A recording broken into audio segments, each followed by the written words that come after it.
We are live. We are live. Aw, nobody's here. What? That's okay.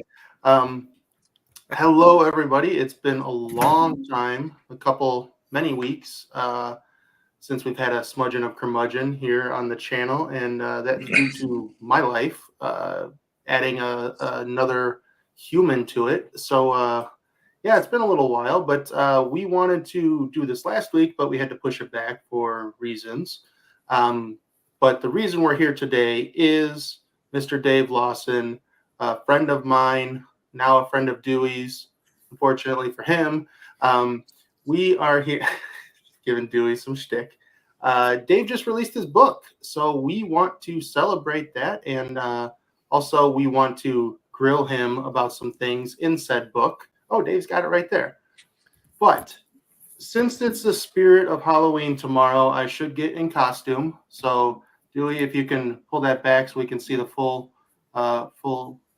look of me in here. Here's my costume for Halloween. Dave, oh man, my I need to go get my hat now. I'll be right back. Oh, okay, Dave's gonna wear one too. Me too. I've got something. I'll wait for Dave. Dave is getting his hat, so he'll be here in a second. 10. There we go. Oh, there we go. Well, see, that's a tricorn hat, though. In the book, it says I don't have a bicorn. I have a tricorn. Blame the Oklahoma Renaissance Fair. So we'll start there. How do these mages wear their hats before we get to Dewey's spot? So turn it. So you want it to be like this? Yes. Okay, so this is how we wear the bicorn hats. Okay.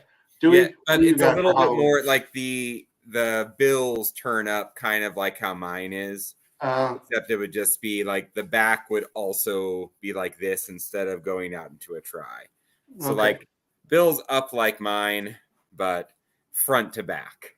Gotcha. Not the Dewey, Napoleon bicorn that he wears sideways. Dewey, what do you got? Show us your. Sorry. Oh, well, I don't have a themed hat like that. I just have I have a Viking hat. I mean, what do you think? Does this work? I mean, that's basically one of the characters. He doesn't have that big of a beard, but there you go, Dewey. Very nice. No, the bicorn hat. What are you French people doing here? Book-wise. I don't know if I can wear this for the whole thing. Oh my gosh, it's kind of hot. But this feels like. Did you ever see the movie The Sandlot? It's a good movie. I feel like Scotty Smalls, where he wears that big fishing bill hat when he goes to try to play with the baseball with the friends the first time, and it's got that big, huge, dumb bill. Oh, well, that is definitely not the bicorn that I'm. Mine has more of this bill that goes up. And it's so, Dewey, for your knowledge and for everybody else, the bicorn hat is very important in Dave's story, especially a character named Corden Talon, and the water mages that steer some ships, for the layman's terms.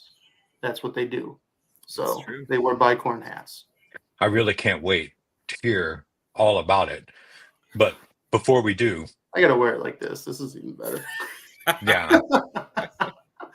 Wait, it's like you're gonna have trouble getting through doors. So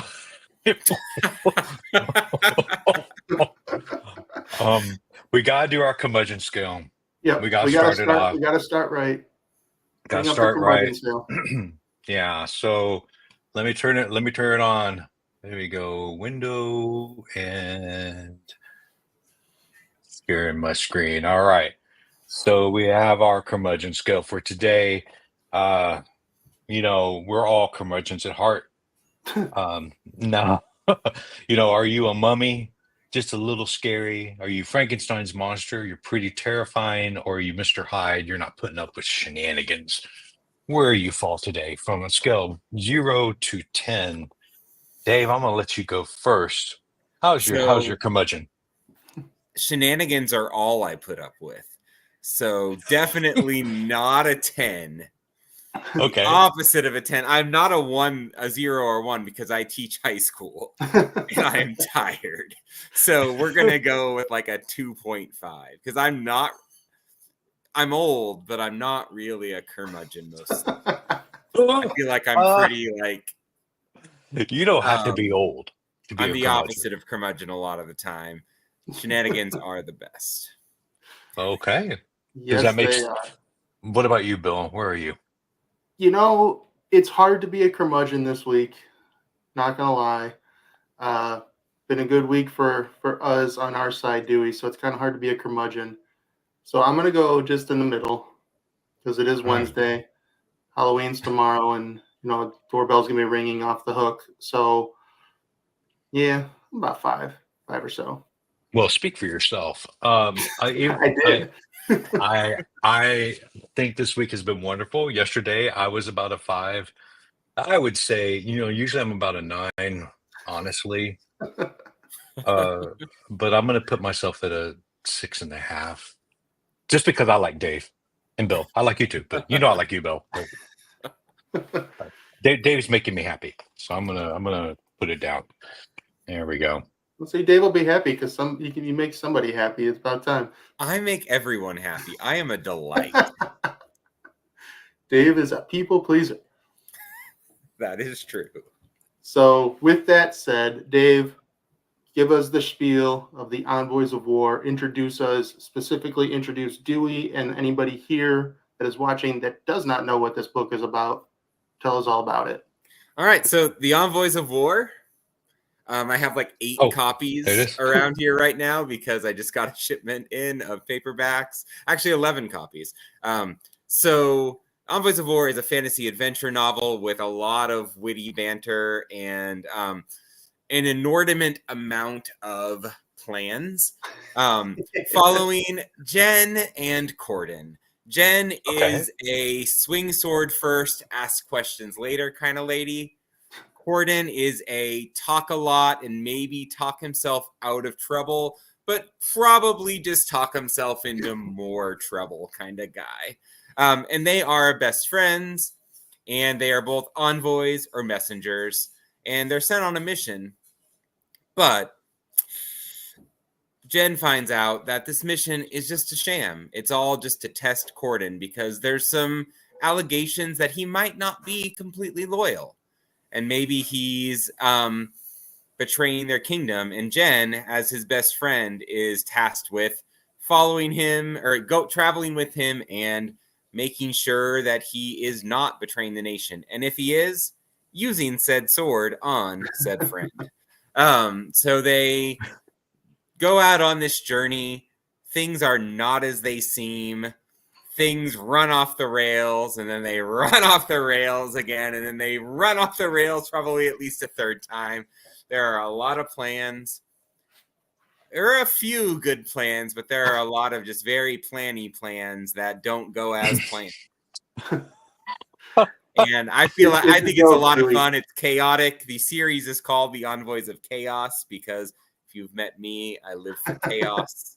And I had so much fun writing the book. And so far, I feel like the people who have read it and reviewed it have had fun reading it, which is amazing for me because I'm all about fun. That's awesome. And one of the things I've also have heard from the reviews, and I've read several people who, including Bill, who have just really loved the book about the humor in it. Can you tell me? It's a humorous tale. It's a humorous story. So tell me about the humor. It's humorous. It's not like slapstick over the top. Just like all humor all the time because I struggle with that. Movies and books where it's just like the entire point of it is, look, this is funny. Look, this is funny. I get bored.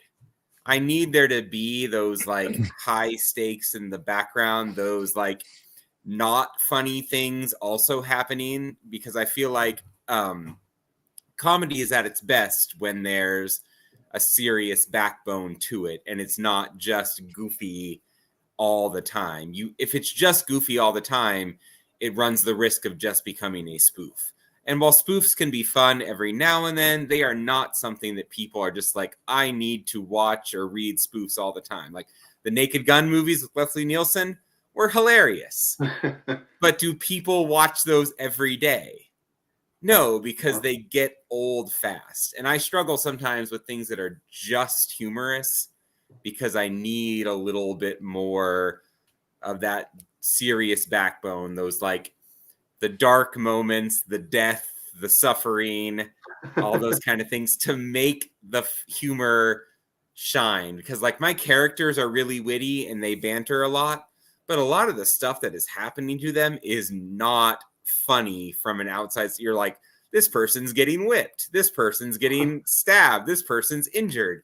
This person almost died. And it's like, that's not really, those aren't funny things. And almost all of them happen to Jen. She gets stabbed a lot and injured a lot, and somehow still is okay by the end of the book. You know, Jen is just, she's a beast. My father-in-law just read the book, and he kept making remarks about that. And I was just like, what's she supposed to do? Stop in the middle of fighting a spider and be like, the spider bites her, and she's like, okay, my leg hurts. Sorry, dudes that want to kill me. Can you just like pause for a minute? My leg hurts. Like, she has to fight through it. Like she needs to stay alive. If she stops and like worries about the pain, she can't. She's not gonna live. She's tough. Also, magic. This is true, Audrey. Very true. Stabbing is Jen's platonic love language. You know, sometimes friends just have to stab each other a little bit. Ain't that life lessons right there? Dewey, hit the wheel. Oh, okay. Well, I'll come back to my question then. Yes. Let's see. We need some funny questions here first. All right. Well, let me get my screen going. See, I thought you were professional. You said you were ready and you have receipts. I have everything pulled up, and I'm going slower because I'm answering you now. Dewey, I appreciate you. You're amazing. Thank you. There we go. All right. Here's the deal. You've seen this before. We've done this, but I've added a little twist to it. Bill didn't know about this little twist. So you have 8 questions. We have a wheel here, but you notice there's a little pumpkin on the wheel. If the pumpkin, I'm kind of working through this. If the pumpkin, you land on the pumpkin, then you have to think of a question, a yes or no question that you're going to ask Bill. And right. he's gonna answer yes or no, but then the spirits through this magical 8-ball are going to verify if his answer is correct. Ooh. I have massive scribes drama that I can destroy Bill with. That's only if you land on the pumpkin. All right. So let me move forward here. We have 8 questions. We're gonna spin. Let's see what's your first question. Don't land on the pumpkin yet. I'm still thinking. All right. Lucky number 8. Let's go. With water being your main source of magic, which other element would you choose and why? Courtesy of J.G. Terrell here, this question. All right. Gregory himself. So basically, for those of you who don't know, water magic is the main magic it's the only magic of the book. The mages are able to manipulate water, and they do lots of cool things like they can manipulate the water within people's blood, or manipulate the water within people's brain fluids, or smooth out the seas and the water to be able to sail and wear bicorn hats. So I thought that was a lot of fun just because I've always liked port cities and like shipping cities. Like I was born in New Hampshire, right by Portsmouth, New Hampshire, which has a big port, and we would go visit it all the time. So I've always loved ships. So for me, I wanted there to be ships in some way, and so water magic made sense. Of the other ones, I wouldn't do fire because I feel like fire is just, it's so done that it's kind of overdone to an extent.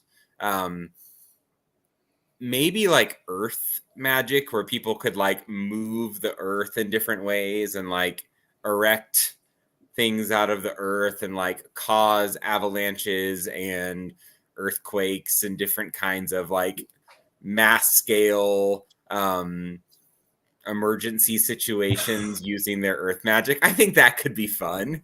Just imagine a battle where someone's like, earthquake. Yeah. It could be like the end of the world type magic. That's like, the best really kind. The book is like, hey, we're having one magic battle, book over, 10 pages long. And the mage used their earth magic to sink the city. And everyone lived happily ever after. Well, they probably would have to have like hundreds of mages work together to create an earthquake large enough to sink a city. It'd be like you cause a little earthquake within like a 5-foot radius of this person. Okay. So it's got you got to have like a they got to hold. They have to get like a friendship chain. Yeah, they got to lock on. Like goose fraba, and you know. Oh my God. All right, I'm going to take it back. All right, so there's our questions here. We did number 8. I think, do we need to come back to this, Bill? Let's do one more. Since that was kind of book related, let's do one more. Most of these are not book related. I don't know. This is all random. Okay, number 1. Ooh, lucky number 1. Here we go. Since it's Halloween time, which movie slasher would Jen want to square off against? Corden and Tobias both. Like, so who would each of your characters?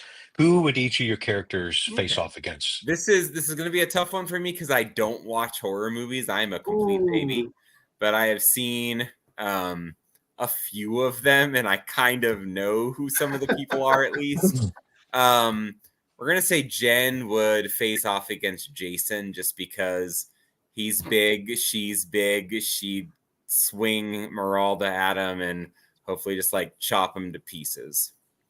But he also doesn't give up though, so that would be good for her. Neither does Jen. Exactly.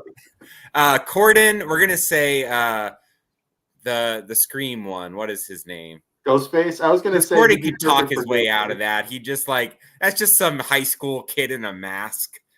Corden would be like, you know, talk. He would use his charisma to get that kid completely confused and all over the place. Corden, that'd be too easy for him at this point. Tobias, I'm gonna say Freddy Krueger because I feel like Freddy Krueger. It's all about like dream magic, and if he's drowned at the bottom of the ocean because Tobias sent him there in a big wave of water, he can't affect anyone's dreams. Well, there you go. There we go. Yeah, I would have to say that Jason has been put down several times, but he always rises. That's actually perfect for Jen because all she wants to do is swing her sword, continue fighting. So like basically he keeps coming back. She's just like sparring partner. Let's go. Well, I know I'm going to remove. I know you mentioned you're not a big horror fan. I remember though when I think it was Friday the 13th 5, and anyone can correct me over there, but that was the one scene that stuck with me as a kid. That's the scene where spoilers. Jason with one of the campers who's sleeping in a sleeping bag grabs the end of the sleeping bag and just bashes her against a tree, and that stuck with my young mind all my life. And I will not sleep in a sleeping bag because I do not want to be swung against a tree by some maniac. It sounds like a normal day for Jen. She's ready. She's ready. Yeah, a normal day in Dave's high school. No, it's like once a week. Okay. All right. So I do have a question about Envoys. Yes. So the Envoys of War, I love this cover. I do some art on the side, and I love how this looks. Can you tell me a little bit about the cover and how you? Yes. And why is it not AI? Because we looked at the hands extensively. Oh my God. So yes, it is not illustrated. It is like the photo manipulated or like 3D. So like it is through a company called Mibelart or Mibelart. I don't exactly know how you say their name, but they do a lot of covers. They've done Joao Silva's covers. They've done a bunch of pretty well-known indie authors, and they're not super expensive. To where like I did a lot of research, looked at their portfolio. They had a lot of good covers, and they're graphic designers who I think they do like the 3D models where they build the model and then put like the face onto that model. And so they're able to do a lot of like things more than just like in my amazing covers that I do on the side just to annoy people. The romance novel covers where I just like grab a random stock image on Adobe and put it on there, and it's like dude with no shirt, romance novel cover. These I think they're definitely like professional graphic designers who have a business doing this for a lot of well-known indie authors. So like I went with them because they were relatively inexpensive, and I also did not know anyone whenever I commissioned this cover in February. I just got started in the whole like indie author community in February. Oh, wow. And so just kind of like I did a lot of research. I've done a lot of networking. I've met a lot of cool people. I've also met Bill. Like you win some, you lose some. Exactly. But basically like I'm a newbie to this entire community, but I feel like I've made a lot of good connections and friendships, and it's been awesome so far. That's awesome. I'm glad to hear that. And the cover, I did think it was 3D art. You know, there's several programs out there that folks use, but I think it looks great. Are you? Does it capture the mood and everything that you were going for? So that's one thing I've talked about. Where like the cover, I like it. It maybe looks a little bit very like serious fantasy, and it is a witty novel. But I've had a few people say that the cover like looked more serious epic fantasy than they thought the book itself was. But I think it looks kind of like an adventure story type cover. And it is an adventure story. They're just snarky adventurers. So, okay, I have a question on this one, and I just thought of this now. I haven't really paid attention to it, but why is Corden not like? Is there? Did you specifically say put Corden kind of in the background, not as highlighted as Jen? I definitely did not want them to be in the traditional. This is a romance novel cover where there's a guy and a woman front stage looking at each other. Yeah.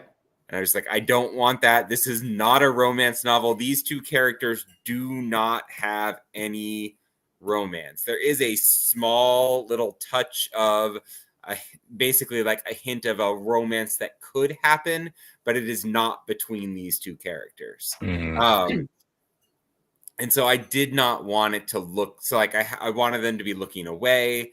I wanted it to be kind of like, if you think about in general in the fights, Jen is the front line. Corden is often sort of standing back a little bit and thinking about how to use his wits. Yeah, so like Audrey's saying, Jen is the protector. One thing that I didn't do whenever I had this cover made is that I didn't really think about how her sword is not quite long enough. She's not holding a great sword. She has like a claymore or something like that. So the sword in the book is a bit longer than the one she is holding on the cover. But that's one of those things like it's not that big of a deal in the scheme of things.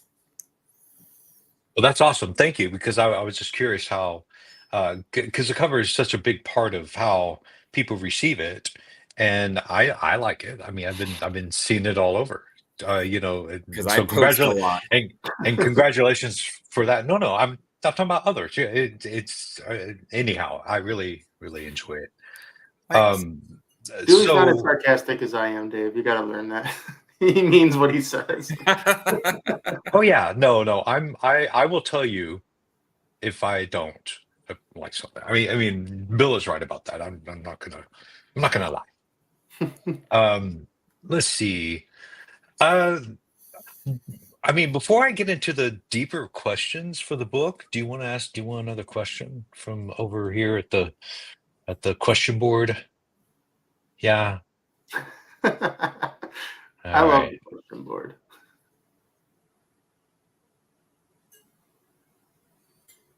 The pumpkin's still not coming up. All right, number 6. We will do a number 6. It's the eyeball. Name one thing you would change about your story now that it is released and why, or a change you wished you hadn't made. Hint, hint. I feel like Bill is trying to like say that I shouldn't have made a certain change with a certain character, but I am very happy with said change, even if he and Alex are not. That is correct. So basically, the change that I would make with the story now, and honestly, I like the way my first few chapters are. I do think the beginning of the story is a little slower than some of the later bits, and it's possible that if someone just reads the first 2 chapters, they'll be like, okay, when is something going to happen? But I also feel like that's part of, like, if you just start immediately all action all the time, sometimes then you lose out on some of that character development. So we're like, maybe go back and try to add some bit of something at the beginning to like try to make it a little bit more in that first chapter or something. But I'm happy with it. I really like the book I wrote. I would have gone in and added a character named like William or something like that, who got like savagely massacred by a giant spider named Francois. Yeah, like one of the dead bodies was named William. That'd be my nightmare. Audrey is the biggest Tobias stan in the history of the world. She has made me promise that I will add a character named Audrey in later books who's in love with Tobias. So she just wants all Tobias all the time. Wow, Tobias, that sounds pretty inviting. So here's the thing. I'm gonna go back because I want to know when you wrote. How long did it take you to get this book out? Because you said you were new and you've been kind of getting in since February. Like, is this something you just wrote last year or last? Wow. Okay. So give us the history of your journey there to become a published indie author. So, like, I went to college in fiction writing, got my bachelor's degree in fiction writing. I got a master's of fine arts in fiction writing. And I was writing, like, literary fiction short stories and sending those off to journals.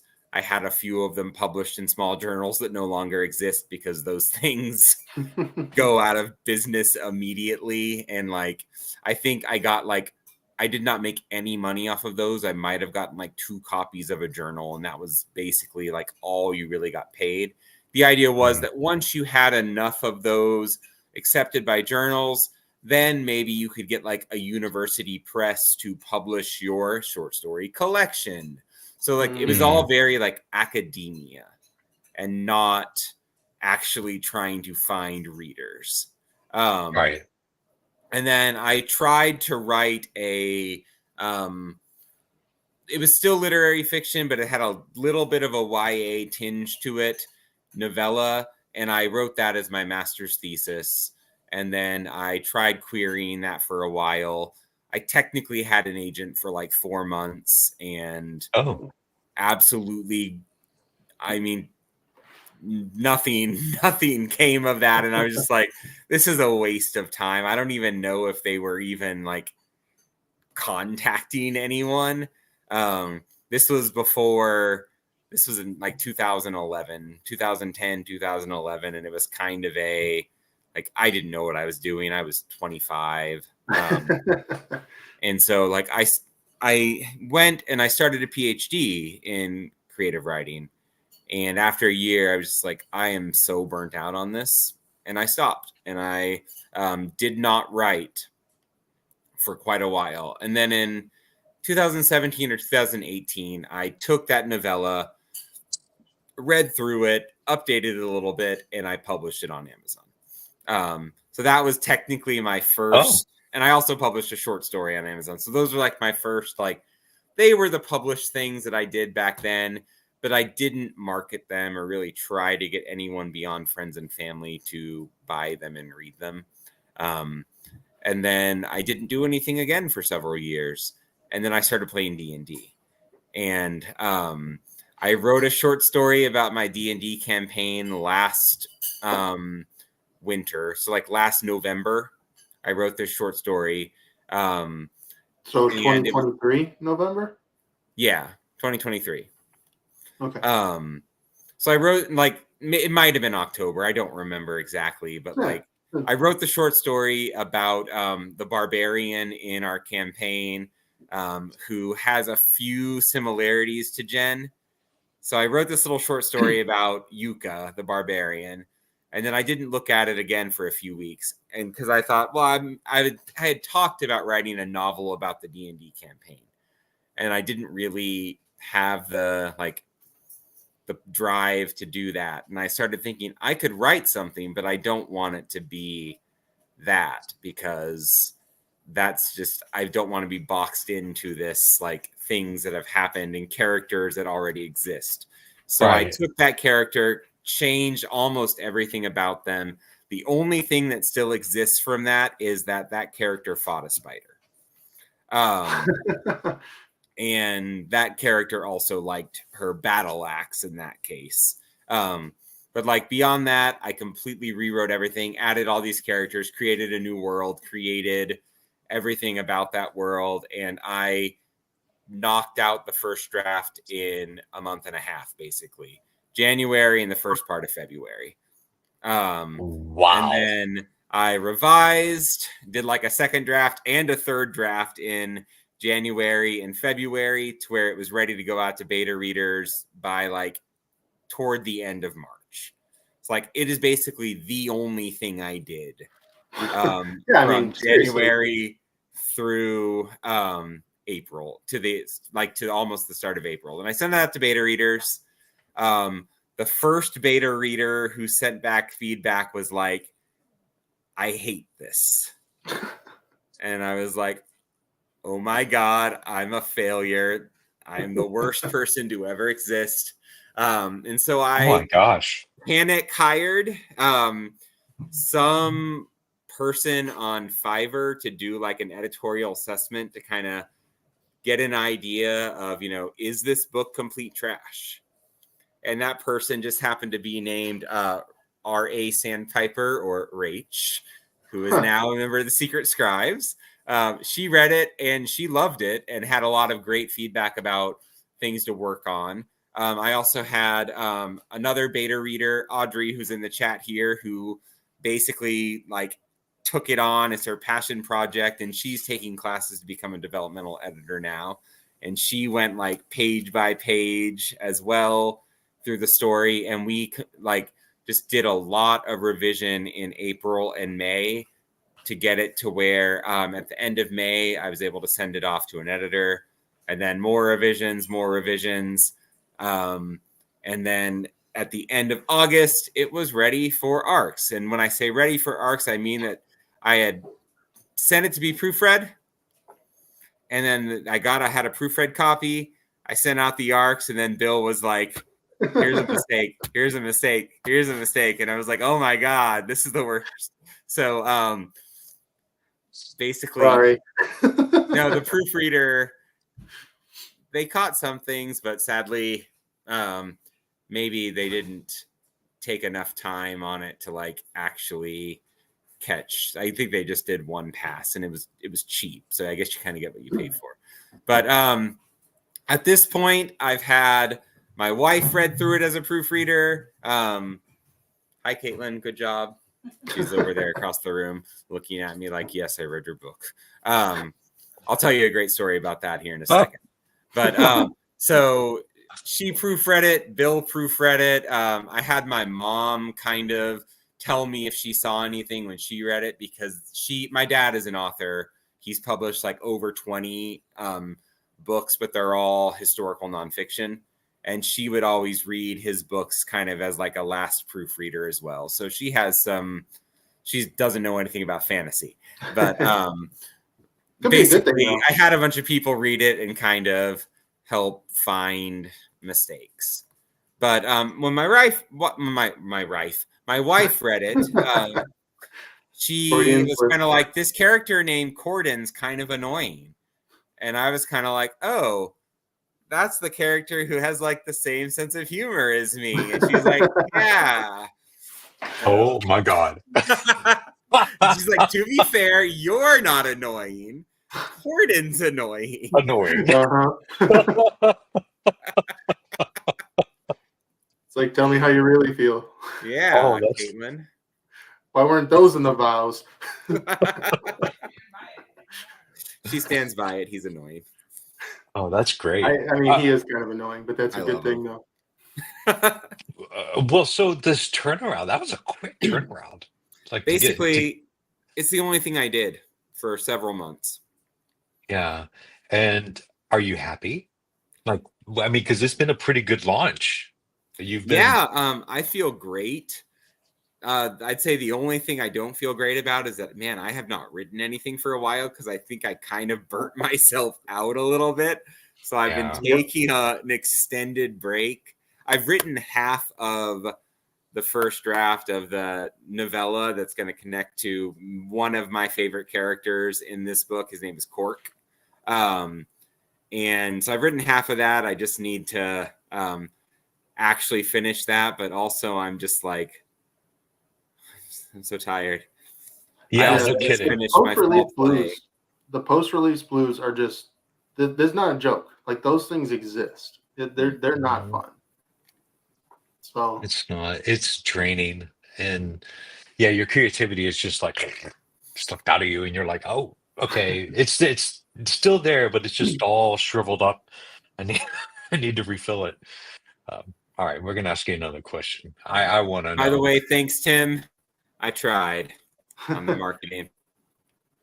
Here we go. Oh, darn. Okay.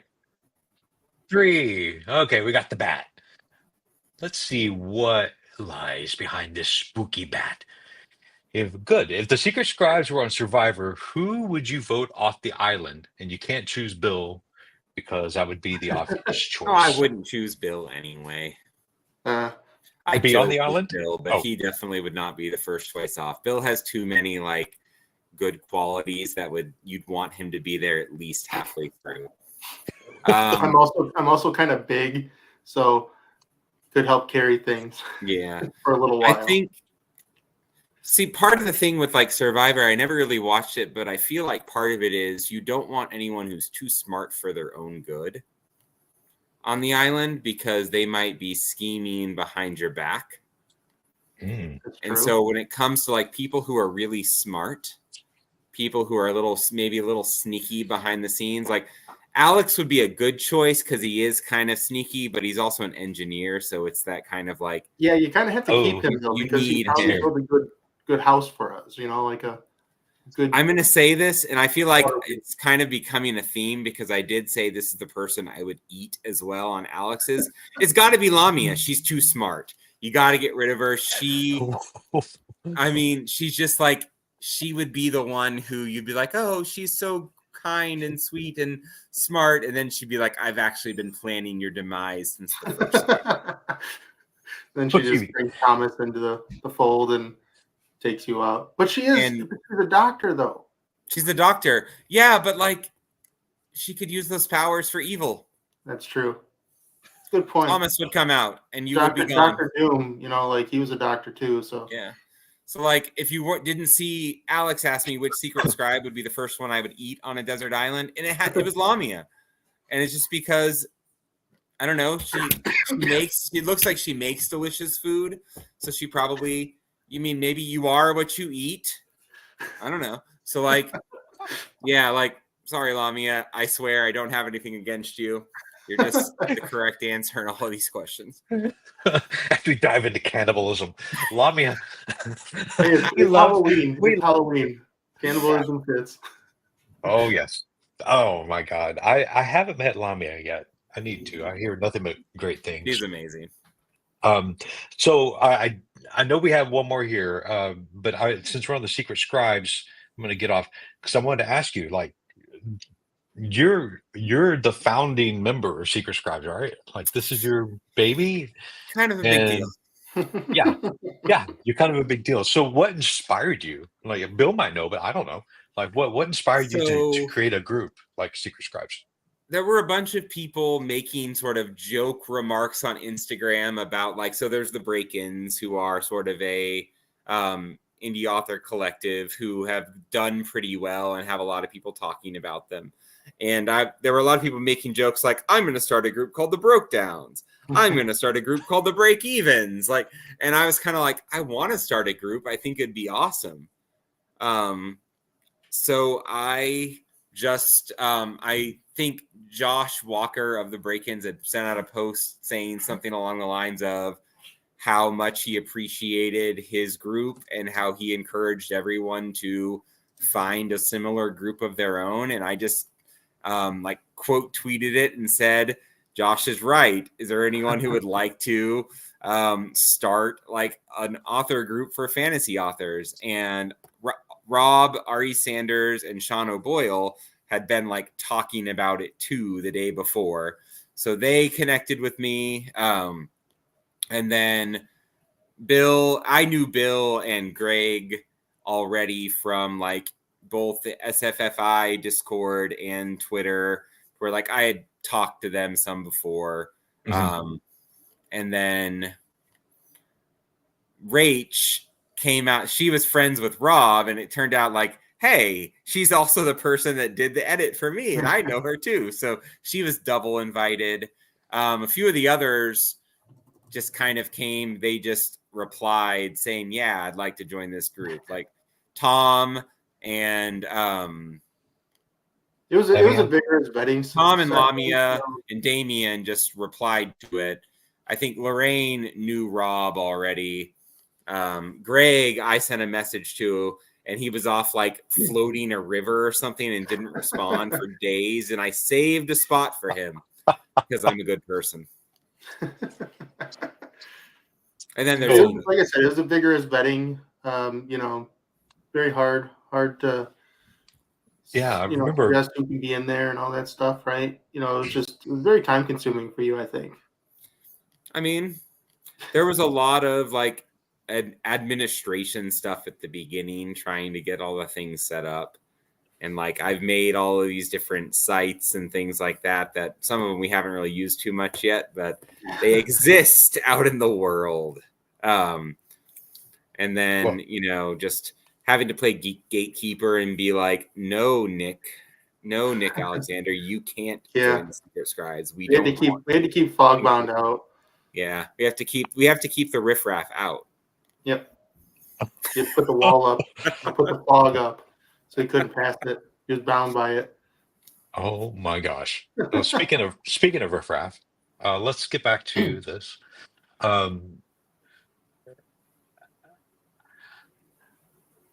What are we asking you next? Where's my pumpkin? Oh, number 2. You're not landing on it. That's your problem, Dewey. Yeah, it's terrible. Number 2, you have to give up one word and all its synonyms for the rest of your writing career. Which do you choose, plan or mission? Oh, man, I like both of those words. Yeah. Yes. Use both of those words a lot. We ask the important questions here. I would give up plan just because I feel like I've used it enough that it will live on forever in Envoys, to where like I could say mission afterwards from now on and things would be okay. Like people would still understand that Corden has a plan. Yeah, that's a tough one, Bill. No, the reason why I brought this up, Dewey, is because as I was reading his book, like there's just plan just like started appearing. And you know how I am with my editing Mhm. brain, where I start seeing the same thing over and over again. I just like can't unsee it. So I was chatting, Dave in the chat, and I was like, okay, there's plans. There's more plans. There keeps more plans. And just keeps Right. going. Is a going, man going. with a plan. It's the word that works. It is the word. All righty. So, do we want one more before we go back? Because I have or Bill, do you have any questions? Because I have one more question. Go for it. But I'll do this first. Damn it. Okay. I wanted to try my new gimmick. Okay. Number 4, Frankenstein. You meet your favorite author and discover they use generative AI, to write their books. What do you say to them, if anything at all? What are you talking about, Bill Adams? Oh, wait, no, sorry. Let's see. Well, AI did not exist when Alexander Dumas wrote The Count of Monte Cristo, so I guess that's out. So we'll go with, all right, I meet my favorite author, find out they use Gen AI to write their books. I probably wouldn't say anything. I just like go home and be very sad. I'm not really a like confrontational type person. I'm more of a go home and sulk about it. Like if I find out someone's doing something on like the internets or something like that, I am not the person who's going to like get on there and write a treatise about it or like 25 tweets in a row or something. I'm more of the just like go be sad somewhere because this author I really liked used this thing that sucks. Yeah, I mean, this is a hot topic right now, obviously, and it would be something that it would be a current author, but like, say you found out, and this is totally supposition, conjecture, and used for illustrations. Allegedly, if anything, if this were true, I'm using this as an example. George R.R. Martin, like, say, for example, he's been so tired of writing, he can't come up with a good idea, got this new AI thing, he's got agent breathing in his ear, and he's starting to use it to help flesh out his work. Well, I have never read any of the Game of Thrones books, so I wouldn't be that sad about it. I have read one of his sci-fi books, and I liked it. I think he was a good author. But I don't know Game if of the Thrones Gen just AI is can so write enough long. of food. And I'm just using that level of author, for example, so just someone who is using it because they used to write really well and now they're having trouble. And so I would just be very sad and go drown my sorrows in some winter plum wine. Okay. Dewey, spin the wheel to get to the pumpkin. Make yourself happy. I'm trying to think of what even to ask on the pumpkin.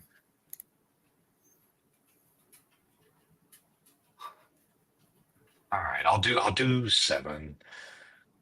I'll do when is your first erotica novel under the pen name Nuncle Phillips releasing, and what is it about?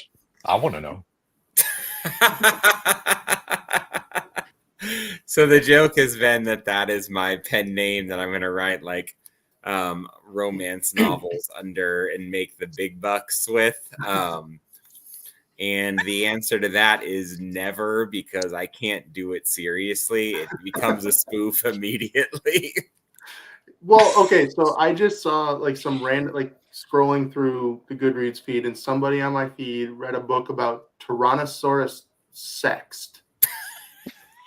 It was a short story about internet dating or sexting or whatever with an actual Tyrannosaurus. So there's Tyrannosaurus love. So that said, Dave, you can write your goofy, unserious Newcomb Phillips smutty novels. I don't know. That might be a bit over the little bit too much. Now I am willing. I've talked about Lorraine L.M. Douglas. She and I had mentioned this once, and I'm ready to do this where we co-write some kind of romantasy series where they're super Scottish because she knows all the Scottish things and I know all of the spoof things. And I feel like it would be a good like mixture of things for like I'm ready for that. But no, I don't think I will be publishing any smut novels. That's not really something that I have in my plans. Oh, that's too bad. I think that'd be a good side gig, you know. No, Alex Schuerman, he's working on one. That's his high concept. Yes, his high concept murder mystery. Yeah. Ain't no murder, ain't no mystery. Well, he might be murdering something.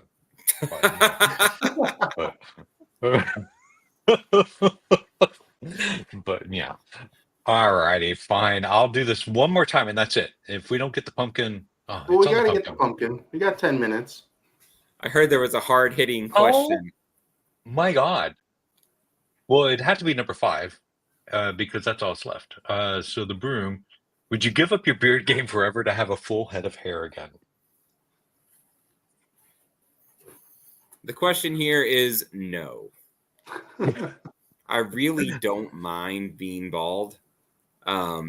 It's one of those things where I think whenever I was like right around 30 and I started thinning and getting the widow's peak, I was kind of like self-conscious about it. But then I think around like 33, 34, I just kind of said like, you know what?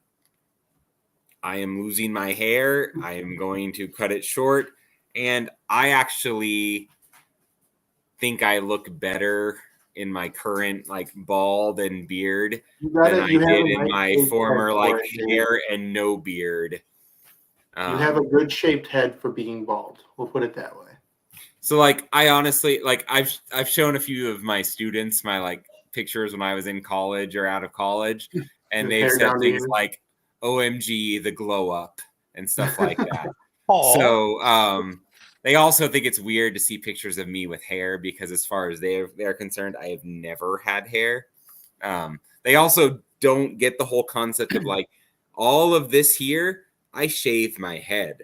The hair grows here. It just doesn't grow very much right here. But some of them are like, wait, you have hair growing on the side. And I'm like, yes, that's what hair does. Good job. We need to save this question for whenever we have Tim McKay on because he's got that very, very long hair and that beard down to here. We're going to save this question. He has to get rid of one of them. I'm going to go ahead and ask the pumpkin question. Pumpkin question.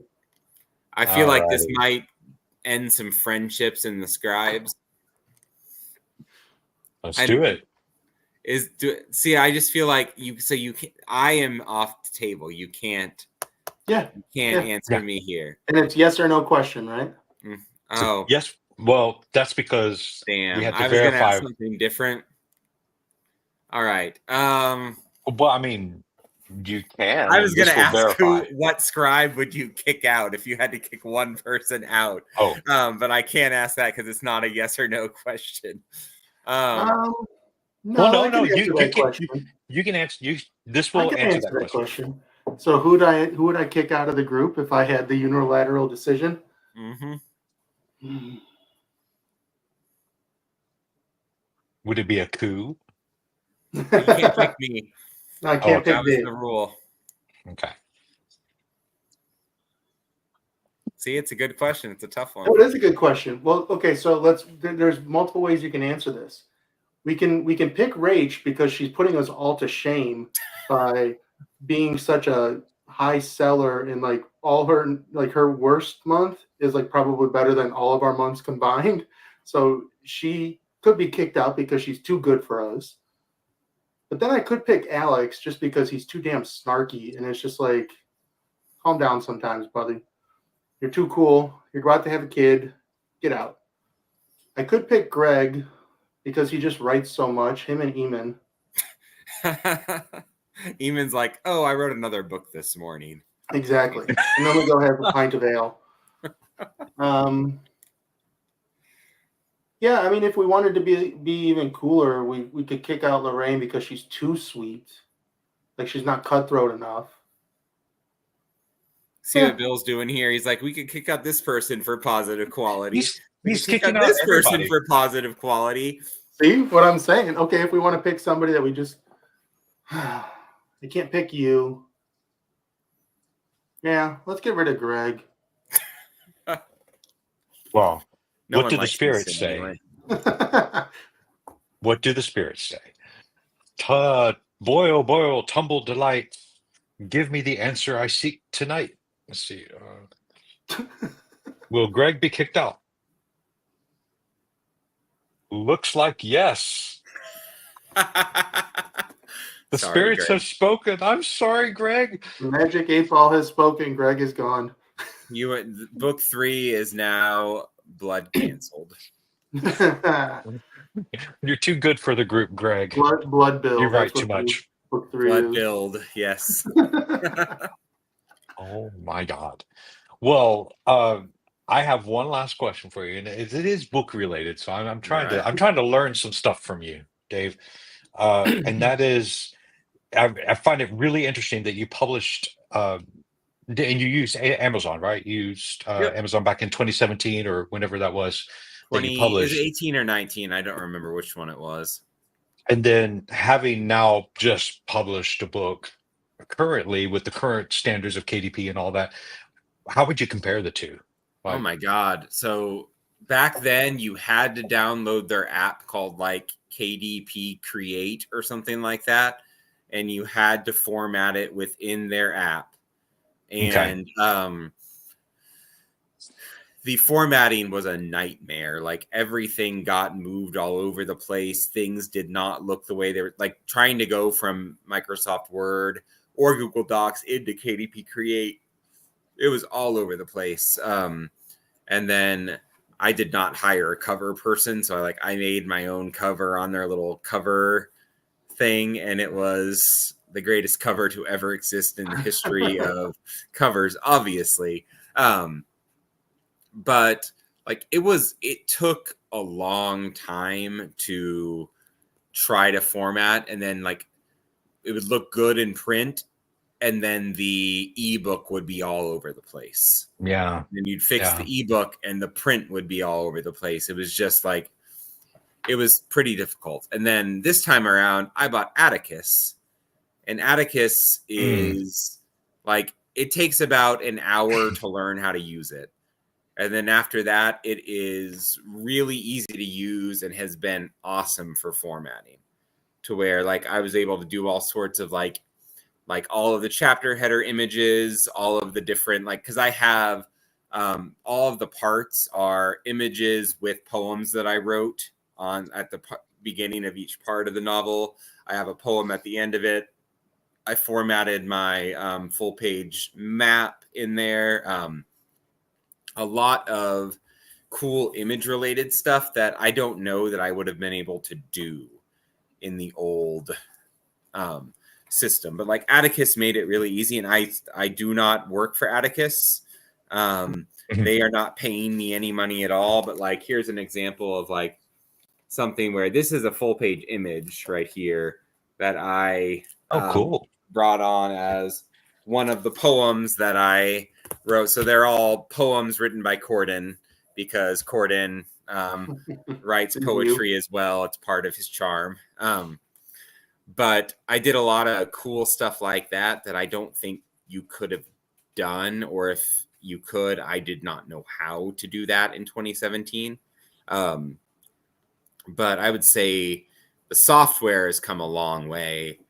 And also just self-publishing in general. When I did that, yeah, there were some people who self-published and were on like Kindle Unlimited and everything, but I feel like it was a lot more,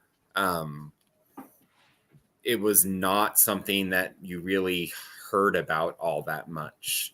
Right. And now I feel like you look and there are so many pretty successful authors who self-publish and have a big, like, they haven't ever signed with a publisher because they make just as much or more self-publishing. And like, I'm sure there were some people like that in 2017, 2018, but I feel like it was a much smaller number. And now it's crazy how much like in the resources and the community's been amazing to me because like I said, I didn't know anyone. I didn't know what I was doing. I'd never written a fantasy story or novel or anything until last year. I'd written some sci-fi because I grew up reading. I read some fantasy growing up, but I read a bunch of sci-fi.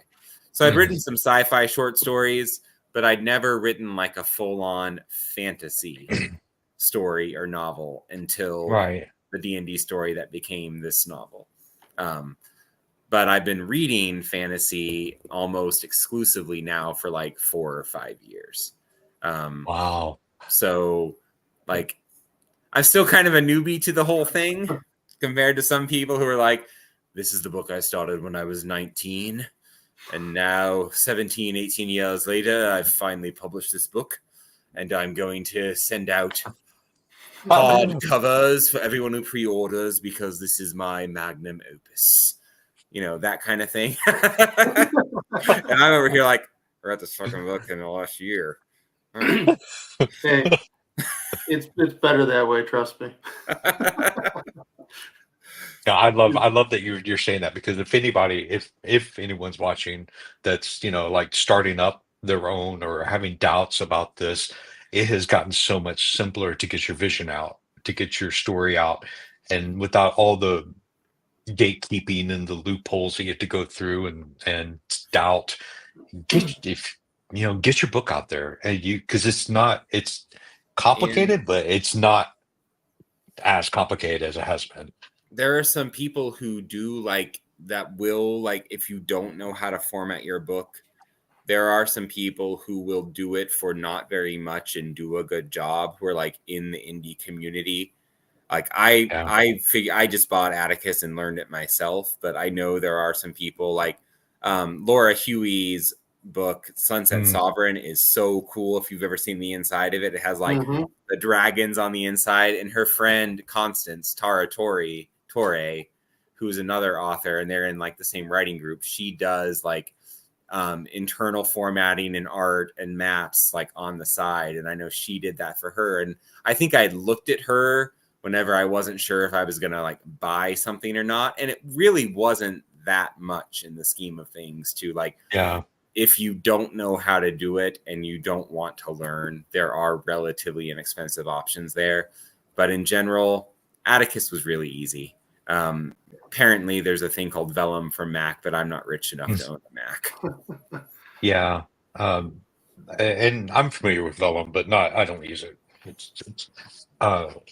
That's fantastic. I'm really happy you're able to say that because you're fresh in the experience, and so are there any we're kind of running up on time. Are there any final thoughts you'd like to get out there about the Envoys of War or? Well, so I wrote this book. It has been out for 11 days now. I have sold about 75 copies. Oh my God. So I'm getting pretty close. Someone said somewhere about like most indie books sell less than 100 copies in their lifetime. You're very close. And I'm getting pretty close to that in the first few weeks. I'm like, the launch has been so good, and like some of it has been like I have a really supportive family and really supportive friends, and some of them have bought the book, which has inflated the like sales number some, but like the people I don't know in real life have still bought like 55 books, which is insane. Wow. So like congratulations. That's really awesome. It's been like a really good launch, and like I've been so happy with it. Need to start writing again here soon, and I'm gonna try to get back into that. Give yourself a month. I mean, it's or a month or two even. Just it's okay. I mean, I think it's okay to kind of just regroup and come at it super fresh. Don't put a release date down for book 2 at all. I will not do. Oh my God, that was a thing I did. And Dewey, I don't know if you know this, but when I didn't know what I was doing. So like I'd written the first draft, I'd written the second draft, I'd sent it off to beta readers in mid-March, and I had set up a release date for August 1st, thinking, okay, it'll be ready. And then I got like the first beta reader, this is bad. And I was like, oh my God, this is the worst book ever. I can't do this. And so I moved it back to, I was like, okay, I left it there for a little while, and then I moved it back to September. And then I wanted to move it back to October when I'd finally been like, okay, this is going to be the final release date. And Amazon was like, no, you can't move your release date again. You can one time only. We will let you cancel your release and redo a new pre-order. So I had like 11 or 12 pre-orders maybe at that time, maybe 10, I don't remember. And so I had to, in order to actually release it when it was going to be ready, I had to cancel that first release and then set it up again and be like, hey, everybody, pre-ordered it.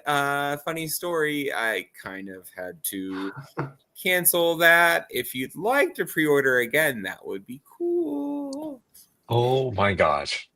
That's terrible. So yeah, Amazon is maybe not good with that kind of thing, but it worked out in the end. Speaking of other books that have been like coming out for years, I have this book right here that I wanted to show to people. This book is so cool. The Wingspan of Treason by L.N. Bayan. I've read like the first 2 chapters, and I can tell you already that this is like going to be, if she ever like sends it into any competitions or anything like that, if it doesn't win, it's going to be like a top 3 book.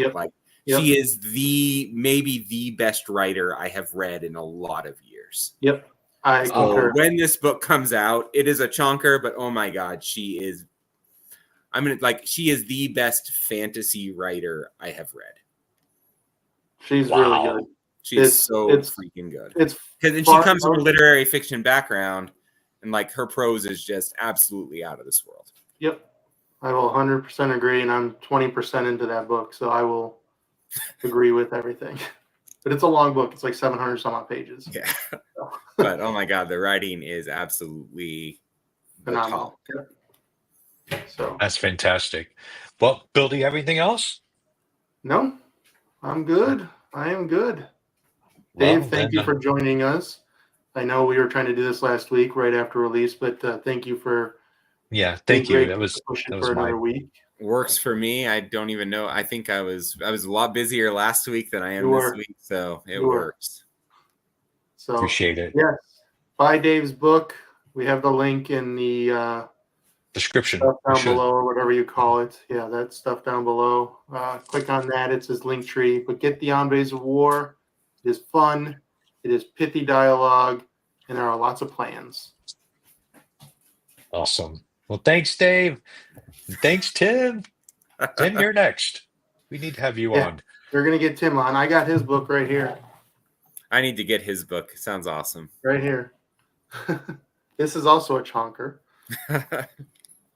You and your chonkers. Okay. Yeah, I like it. All right, everybody, thank you for joining us for Schmudgeon of Curmudgeon with Dave Lawson. Bye. Bye. Keep waving like the game